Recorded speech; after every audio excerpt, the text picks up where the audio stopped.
Welcome back to Stand With Us. I'm Roz Rothstein, and we are here with Hussein Mansour, who basically escaped from Egypt at the end of the Arab Spring in Egypt. Well, it's kind of still in progress, isn't it? But we can talk about that later.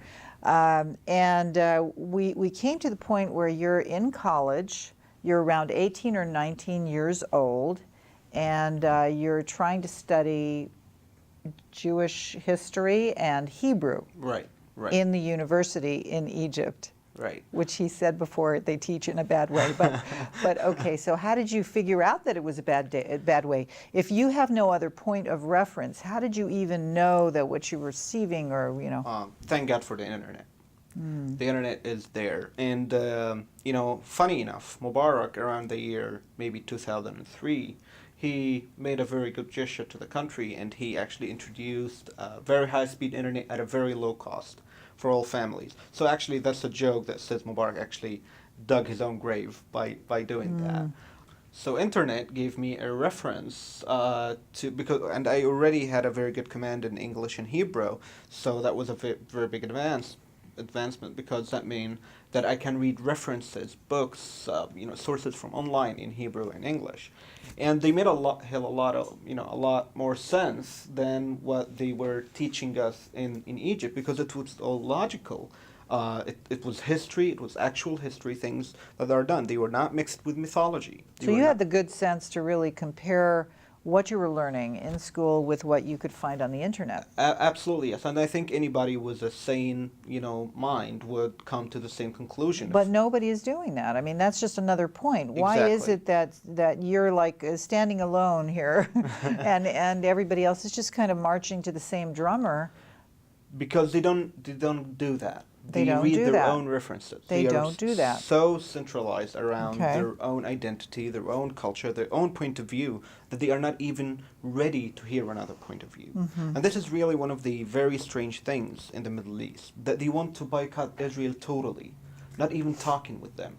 And this is crazy. I mean, if you really want to solve a problem, why not talking? Why don't you go talk to them, hear them? What do they have to say? What's their point of view? But they don't even want to do that. So turn your back on the enemy permanently. That's right. That's the answer. That's the answer. And this is where we see all of this insanity is coming from. Because I believe that any sane person would have in his mind just even a little, 1% that he might be wrong.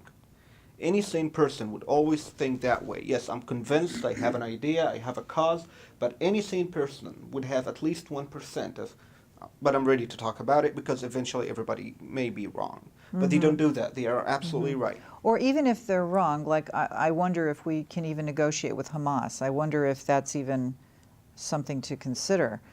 Because we know that rocket launching into nursery schools in Israel is certainly crazy behavior. So how do you deal with psychosis? But what you're saying is talk with them and open that door anyways. I mean, right? Right. If Israel is painted as Hamas to the Arab world, and Protocols of the Elders of Zion is the #1 best-selling book in Egypt. Right. We have the backdrop for some real thick hatred and blaming for everybody's bad lifestyle. So how do you cut through that? Well, it's hard. It's really hard to do that. First of all, you need to provoke doubt. You need to provoke the will to talk, to argue with you, to debate. Because unfortunately, mostly they don't do that. Even when they go to conferences that have Israelis and Jewish speakers, they don't want to go on the podium and speak. They want to shout. They want to, say slogans and free Palestine and all of this. They don't want to come to the podium. They don't want to negotiate. They don't want to argue. They don't want to hear you. Right. So that's the problem. You need to provoke this, that you need to talk to me. Nothing is going to be resolved unless we talk together, unless we sit together and talk without, pre-sorted conditions. Oftentimes when I see these groups come in and start shouting the slogans, I feel like they have been wound up and have a plan, and they can't break that plan. So they walk in like little robots, and they have this plan. They're going to stand up at a certain time, say something at a certain time. No matter what you say, come on, guys, sit down, talk to me. Let's have a conversation, you and me. And they just wind up. They stand up, and then they turn around and they walk out. It's like they're mindless. Yeah, it's a mindless act, is what I see. Yeah, radicalism is mindless. Fundamentalism is mindless. There is no reason behind it. There's only doctrine. There is only a plan to do this, a will to do this. For example, when I was at school, the age 18, 19, I had my professors.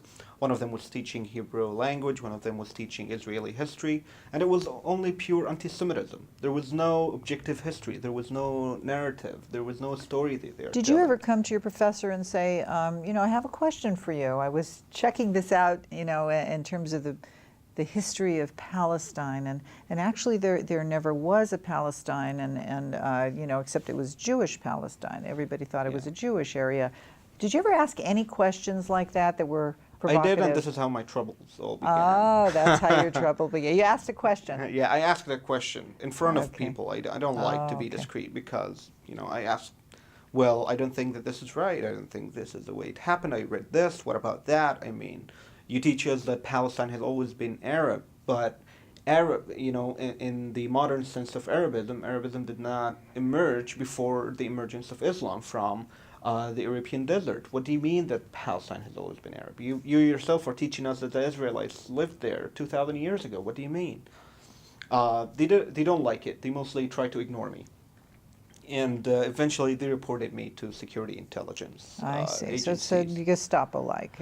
Yes, it's like a thought police. Do you want to make sure that you walk in the line? The society is constructed in a certain way that the most beneficial to the government, and the government can only operate if the society is constructed in that way, and they don't want anybody to mess with it.